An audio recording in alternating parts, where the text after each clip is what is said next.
Guys, അങ്ങനെ നമ്മുടെ സ്വന്തം ദിലീപേട്ടൻ്റെ പവി കെയർ ടേക്കർ എന്ന് പറഞ്ഞ സിനിമ കണ്ടിരിക്കുകയാണ്. പടത്തിനെ കുറിച്ച് പറഞ്ഞതിന് മുമ്പ് ന്യൂ സെൻട്രൽ ടാക്കീസ അവിടെ പോയായിരുന്നു. സംഭവം കൊള്ളാം. നല്ലൊരു തിയേറ്ററാണ്, നല്ല അത്യാവശ്യം വലിയൊരു മൾട്ടിപ്ലക്സ് ആണ്, നല്ല പാർക്കിംഗ് സൗകര്യമുണ്ട്. അവരുടെ കൺസെഷൻ എയർ അല്ലെങ്കിൽ കഫറ്റീരിയ അതിനെക്കുറിച്ച് എടുത്ത് പറയണം. കാരണം എന്ന് വെച്ചാൽ ബേക്കറിയിലൊക്കെ സാധനങ്ങൾ കൊടുക്കുന്ന ആ ഒരു റേറ്റിൽ നമുക്ക് അഫോർഡബിൾ ആയിട്ട് ഭയങ്കര റീസണബിൾ റേറ്റിലാണ് അവരവിടെ ഫുഡ് സെർവ് ചെയ്യുന്നത്. അതിൽ ഏറ്റവും വലിയ കാര്യം, ഞാൻ ഇന്നൊരു സ്പ്രൈറ്റ് വാങ്ങിച്ചിട്ടുണ്ട്. ഞാൻ വീഡിയോ അപ്പ് ചെയ്യുന്നുണ്ട്, വീഡിയോ എടുത്തു വെച്ചിട്ടുണ്ട്. 45 രൂപയേ ഉള്ളൂ. അല്ലാത്തടത്തൊക്കെ കുപ്പി സാധനം കിട്ടുമല്ലോ, ഒന്നെങ്കിൽ കപ്പിൽ ഒഴിച്ച് ക്യാനൊക്കെ 60 രൂപയും വാങ്ങിക്കുമ്പോൾ ഒന്നും ഉണ്ടാവില്ല. ആ ഒരു സ്കീമാണ്. അപ്പോൾ ഇതെന്തായാലും കൊള്ളാം. 45 രൂപയ്ക്ക് സാധാരണ കടയിൽ കിട്ടുന്ന പോലെ തന്നെ നമുക്ക് ആ ഒരു സ്പ്രൈറ്റ് കിട്ടുന്നുണ്ട്.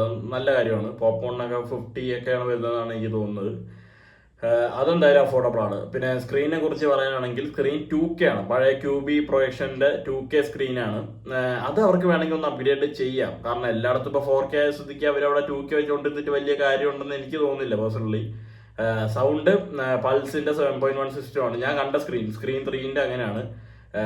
എല്ലാ സ്ക്രീനും 2K ആണെന്നാണ് എനിക്ക് തോന്നുന്നത്. പിന്നെ ഉള്ളത് അറ്റ്മോസ് ആയിട്ടുള്ള സ്ക്രീൻ 1 അറ്റ്മോസ് ആണെന്ന് തോന്നുന്നത്. 2K 3D ഡോൾബി അറ്റ്മോസ് എന്നാണ് അവരവിടെ കൊടുത്തിരിക്കുന്നത്. അവരുടെ ആ ഒരു ബോർഡിലൊക്കെ ഫ്ലെക്സിലൊക്കെ അവർ കൊടുത്തിരിക്കുന്നത്, ഫ്ലെക്സ് അല്ല, ആ ഒരു എന്താ പറയുക, ബോർഡിലൊക്കെ കൊടുത്തിരിക്കുന്നതാണ്.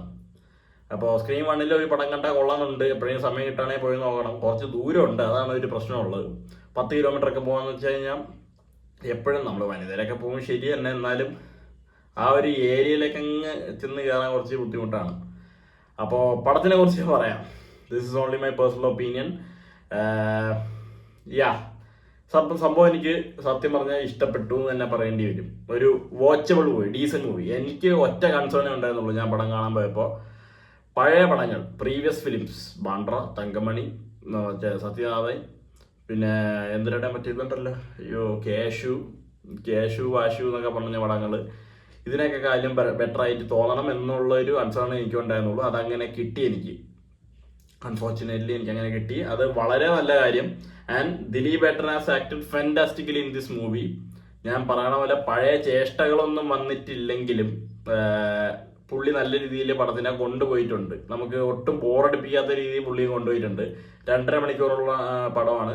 അതിൽ തുടക്കം ഞാൻ തന്നെ നെഗറ്റീവ് പറഞ്ഞെങ്കിൽ തീർക്കാം. ആയിക്കൂടെ എനിക്ക് ഒറ്റ പോർഷനെ നെഗറ്റീവായിട്ട് തോന്നിയുള്ളൂ. തുടക്കത്തില് ഒരു 10-15 മിനിറ്റ് സ്റ്റോറിയിലേക്ക് കടക്കുന്ന ഒരു 10-15 മിനിറ്റ് കുറച്ച് ഷോക്കായിരുന്നു. വെച്ചാൽ ഇഞ്ചക്ട് ചെയ്ത തമാശകൾ, ചാണകത്തിൽ ചവിട്ടി എന്നൊക്കെ പറയുന്ന കണക്കുള്ള തമാശകളും ബാക്കി കാര്യങ്ങളൊക്കെ ആയിരുന്നു.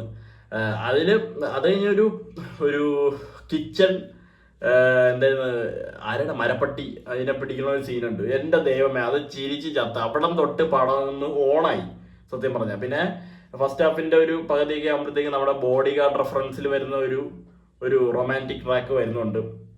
അതും നല്ല രസമായിട്ട് തന്നെ പോയിട്ടുണ്ട്. പിന്നെ മ്യൂസിക്കിനെ കുറിച്ച് എടുത്ത് പറയണം. മ്യൂസിക് ചെയ്ത ആള് പേരെനിക്ക് അറിഞ്ഞുകൂടാ, പക്ഷെ മച്ചാനെ മ്യൂസിക് പൊളിച്ച് ഒരു ഓണത്തിന്റെ പാട്ടുണ്ട്. ആ ഓണത്തിന്റെ പാട്ടും കൊള്ളാം, അതിന്റെ വിഷ്വൽസ് അടിപൊളിയാണ്. ഫുൾ കളർ വിഷ്വൽസ് ആയിരുന്നു. ആ സാധനം കൊള്ളാം. പിന്നെ 2 റൊമാൻറ്റിക് ട്രാക്ക് വരുന്നുണ്ട്, അതും അടിപൊളിയായിട്ട് തന്നെ ഉണ്ട്. പിന്നെ ടുവേർഡ്സ് ഇന്റർവെൽ ബ്ലോക്കിലേക്ക് എത്തുമ്പോൾ ഒരു മ്യൂസിക് ഉണ്ട്, ഒരു കിടിലം മ്യൂസിക് ഉണ്ട്. അത് പൊളിയായിരുന്നു, അതെനിക്ക് ഇഷ്ടപ്പെട്ടു. പിന്നെ ജോണി ആൻഡ്രി ചേട്ടൻ, ധർമ്മജൻ പോൾ കാട്ടി തുടങ്ങിയവരൊക്കെ ഉണ്ട്. ഇവരൊക്കെ കൊടുത്തിരിക്കുന്ന റോള് അടിപൊളിയായിട്ട് തന്നെ ചെയ്തിട്ടുണ്ട്. അതായത് ജോണി ആൻഡ്രി ചേട്ടന് പിന്നെയും കുറച്ച് കോമഡി സാധനങ്ങളൊക്കെ ഉണ്ട്. ധർമ്മജന് കോമഡി ഉണ്ടോയെന്ന് ചോദിച്ചാൽ ഇല്ല. അവർക്കൊക്കെ ഒരു സ്പീച്ച് കൂടി നമുക്കിങ്ങനെ പെട്ടെന്നൊരു ഈ ഒരു ചിരി പറഞ്ഞ ഒരു സാധനം മാത്രമേ ഉള്ളൂ. പിന്നെ എടുത്തു പറയേണ്ട ഒരു കാര്യം, ഞാൻ മറ്റേ ആനിമൽ പടങ്ങളുടെ വെടിവെപ്പ് ആനിമൽസ് പടങ്ങളുടെ വലിയ ഫാനാണ് ഞാൻ. ഞാനിപ്പോൾ നെയ്മർ കണ്ടപ്പോഴോ വാലാട്ടി കണ്ടപ്പോഴോ ഞാൻ ശരിക്കും ഇമോഷണലായി ഞാൻ കാര്യം പറയുന്നുണ്ട്. ഇതില് ഒരു പട്ടി, ബ്രോ എന്ന് പറഞ്ഞ ഒരു പട്ടിയും ദിലീപും തമ്മിലുള്ള കോമ്പിനേഷൻ. ദിലീപ് പിന്നെ പണ്ടോട്ടെ പട്ടികളുടെ കൂടെ അഭിനയിക്കാനായിട്ട് പുള്ളി കഴിഞ്ഞുള്ളൂ. ആ ഒരു കോമഡി ആയാലും പുള്ളിയിലെ ഇമോഷൻസ് ആയാലും നമുക്ക് ശരിക്കും അവിടെ കിട്ടും. അത് കണ്ടപ്പോഴാണ് എനിക്ക് ശരിക്കും പുള്ളി ഇതില് പഴയ പടങ്ങളെയൊക്കെ വെച്ച് നോക്കുമ്പോഴത്തേക്കും നല്ല രീതിയിൽ ചെയ്തിട്ടുണ്ടെന്ന് എനിക്ക് തോന്നിപ്പിച്ച ഒരു മെയിൻ ഫാക്ടർ അതാണ്. ആ ഒരു ഡോഗായിട്ടുള്ള സീക്വൻസസ് ഒക്കെ അടിപൊളിയായിരുന്നു. പിന്നീട് മൂന്നാല് നായികമാരുണ്ട്, എനിക്ക് ഒറ്റ ഒരാളുടെ പേരറിയില്ല. അവരൊക്കെ കൊടുത്ത റോളൊക്കെ ഡീസെന്റ് ആയിട്ട് ചെയ്തു പോയിട്ടുണ്ടെന്ന് തന്നെയാണ് എനിക്ക് പറയാനുള്ളത്. ടോട്ടലി ഒരു ഡീസെന്റ് മൂവി. ക്ലൈമാക്സ് ആയാലും ഒരു ചെറിയ ട്വിസ്റ്റ് ഒക്കെ ഉണ്ട്. ഞാൻ എന്ന് വെച്ചാൽ ട്വിസ്റ്റ് നല്ല പ്രഡിക്റ്റബിൾ തന്നെയാണ്. അത്യാവശ്യം നല്ല രീതിയിൽ പടം കാണുന്ന എല്ലാവർക്കും പ്രഡിക്റ്റബിൾ ആണ്. പക്ഷെ ഒട്ടും മോശമാക്കാത്ത രീതിയിൽ ബാന്ദ്രന്റെ അവസാനം ഞാൻ ഓർക്കുന്നില്ല, അതിനെക്കുറിച്ചൊന്നും ഓർക്കുന്നില്ല. ഒട്ടും മോശമാക്കാത്ത രീതിയിൽ നല്ല രീതിയിൽ അവരത് നമുക്ക് കൺവേ ചെയ്ത് തരുന്നുണ്ട്. അത് പൊളിച്ചു. ആ ചെറിയ ടെസ്റ്റും പുള്ളീൻ്റെ ഒരു ഇമോഷണൽ സാധനങ്ങളിലൊക്കെ വരുന്നതും അതിൻ്റെ ഇടയിൽ കൂടെ ഉള്ള കോമഡിയും കാര്യങ്ങളും എല്ലാം കൊള്ളാം, എല്ലാം അടിപൊളി തന്നെ. എന്തായാലും പൊളിച്ചു ദിലീപേട്ട, എനിക്ക് പറയാതിരിക്കാൻ വയ്യ. വിനീത് കുമാറിന്റെ പടമാണ്. പുള്ളിന്റെ കഴിഞ്ഞ പടമായ ഡിയർ ഫ്രണ്ട് എന്ന് പറഞ്ഞ സിനിമ എനിക്ക് ഒട്ടും ഇഷ്ടപ്പെട്ടിട്ടുണ്ടായില്ല. ഞാൻ തിയേറ്ററിൽ പോലില്ല കണ്ടു. തിയേറ്ററിൽ പോകാൻ വന്നപ്പോഴത്തേക്ക് അത് തിയേറ്ററിൽ നിന്ന് ഔട്ടായി. പിന്നെ OTT വന്നപ്പോൾ ഇരുന്നുകൊണ്ടാണ് എനിക്ക് അത്ര പിടിച്ചില്ല പടം. പിന്നീട് പുള്ളിന്റെ പടം എന്ന് പറഞ്ഞാൽ അയാൾ ഞാനില്ല എന്ന് പറഞ്ഞ ഫഹദിന്റെ മറ്റേ ഡ്യുവൽ റോളിലുള്ള പടമുണ്ട്. അത് ഗംഭീര പടം. അതൊക്കെ എത്ര പേര് കണ്ടിട്ടുണ്ടെന്ന് പോലും അറിഞ്ഞു. ഞാൻ തന്നെ പണ്ട് കിരൺ TV സൂര്യ മൂവീസ് ഏതെങ്കിലും ഒരെണ്ണത്തിലാണ് ഞാൻ ഇരുന്ന് കണ്ടത്. ആ പടം സെറ്റ് പടം എന്നത്. ഫഹദ് പൊളിച്ചടിക്ക്. പിന്നെ എന്താ പറയാ, ബാക്കിയൊക്കെ ടെക്നിക്കൽ സൈഡൊക്കെ ഈ മറ്റേ ഞാൻ മരപ്പട്ടീനെ ചെയ്ത അവര് ഇവിടെ CGI ചെയ്തതാണ്, കമ്പ്യൂട്ടർ ജനറേറ്റർ ഇമേജറി ചെയ്തതാണ്. അത് മോശമായ വെച്ചാൽ 2-3 ഭാഗത്തൊക്കെ നമുക്ക് ഭയങ്കര എവിഡന്റ് ആയിട്ട് തോന്നി. പക്ഷെ കുറച്ച് നല്ല നല്ല സീൻസ് അവർ എടുത്തു വെച്ചിട്ടുണ്ട്. അത് മൊത്തത്തിൽ കൊള്ളാം. പിന്നെ ഒരു ഫൈറ്റ് സീക്വൻസ് അതും കൊള്ളാം. അവിടുത്തെ ക്യാമറ വർക്ക്സ് എല്ലാം അടിപൊളിയായിട്ട് തന്നെ ഉണ്ട്. പിന്നെ നമ്മുടെ വേറൊരു പൊളി ക്യാരക്ടർ ഉണ്ടായിരുന്നു എന്ന് വെച്ചാൽ നമ്മുടെ രാമലീലയിലെ ദിലീപിന്റെ അമ്മയില്ലേ, പുള്ളിക്കാരി ഈ പടത്തിലുണ്ട്.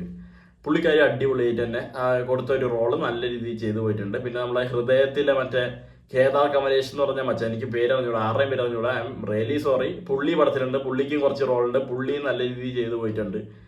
ടോട്ടലി ഇതാണ് എൻ്റെ ഒരു ജെനുവിൻ ഒപ്പീനിയൻ. എനിക്ക് തോന്നിയായിരുന്നു, ഞാൻ ഇപ്പം കഴിഞ്ഞ 3 പടം നെഗറ്റീവ് പറഞ്ഞുകൊണ്ട് ഇത് പോസിറ്റീവ് ആക്കാൻ വേണ്ടി വന്നിരിക്കുന്നൊന്നുമല്ല. സത്യസന്ധമായിട്ട് തോന്നിയ സ്വന്തം അഭിപ്രായമാണ്. അപ്പോൾ ഫാമിലി ഓഡിയൻസിനൊക്കെ എത്രത്തോളം നല്ല രീതിയിൽ ഇഷ്ടപ്പെടുമെന്നാണ് എനിക്ക് തോന്നുന്നത്. ബാക്കിയുള്ളവരൊക്കെ ഏറ്റെടുക്കില്ലെന്നൊന്നും അറിയില്ല. കാരണം നമ്മുടെ മറ്റേ കോടികൾ വാരിക്കൊണ്ടിരിക്കുന്ന പടങ്ങളൊക്കെ പിന്നെയും വാരിക്കൊണ്ടാണ് ഇരിക്കുന്നത്. നസ്രിയും ഫഹദും കൂടിയൊക്കെ വലിയ ബംഗ്ലാവ് കെട്ടുമെന്നൊക്കെയാണ് തോന്നുന്നത്. അപ്പോൾ if you are a Dileep fan ഈ ഇങ്ങനത്തെ ഒരു ഫൺ പാക്ഡ് പടങ്ങളൊക്കെ കാണാൻ താല്പര്യപ്പെടുന്ന ഒരാളാണെങ്കിൽ പോയി കാണാൻ പടം. ഓഫ് കോഴ്സ് ഞാൻ ഇതിനെ കൂടുതലായിട്ടൊന്നും പറയില്ല. അപ്പോൾ നിങ്ങൾ പോവണ്ട, ആ വഴിക്ക് പോവണ്ട, തിയേറ്ററിൽ കയറണ്ട, പുറത്ത് നിൽക്കണ്ട എന്നൊന്നും ഞാൻ പറയുന്നില്ല. ഈ പടം എനിക്കിഷ്ടപ്പെട്ടു. കാണുന്നവർക്ക് കണ്ടുവെക്കാം. നിങ്ങൾക്ക് നിങ്ങളുടെ വിലയേറിയ അഭിപ്രായങ്ങൾ വേണമെങ്കിൽ രേഖപ്പെടുത്തുകയും ചെയ്യാം. പിന്നെ പടം മൊത്തം കൊച്ചിയാണ്. എൻ്റെ തൊട്ടടുത്തുള്ള ഫ്ലാറ്റിലാണ്. എന്ന് വെച്ചാൽ എൻ്റെ വീട്ടിൽ നിന്ന് കുറച്ച് അങ്ങോട്ടേക്ക് പോയി കഴിഞ്ഞാലുള്ള എൻ്റെ ഒരു ഫ്രണ്ടിൻ്റെ വീണ്ടൊക്കെ തൊട്ടടുത്തുള്ള ഒരു ഫ്ലാറ്റിലാണ് ഈ ഷൂട്ട് നടന്നിട്ടുള്ളത്. ഞാൻ കണ്ടിട്ടില്ല. എൻ്റെ ഒരു 2 ഫ്രണ്ട്സ് ഇതിൻ്റെ ഷൂട്ടിങ് കണ്ടിട്ടുണ്ടായിരുന്നു. Anyway it's a nice work. എനിക്ക് ശരിക്കും ഇഷ്ടപ്പെട്ടു. എസ്പെഷ്യലി ദാറ്റ് ഡോഗ് റിലേഷൻ പൊളിച്ചടേ. That's all. Bye by.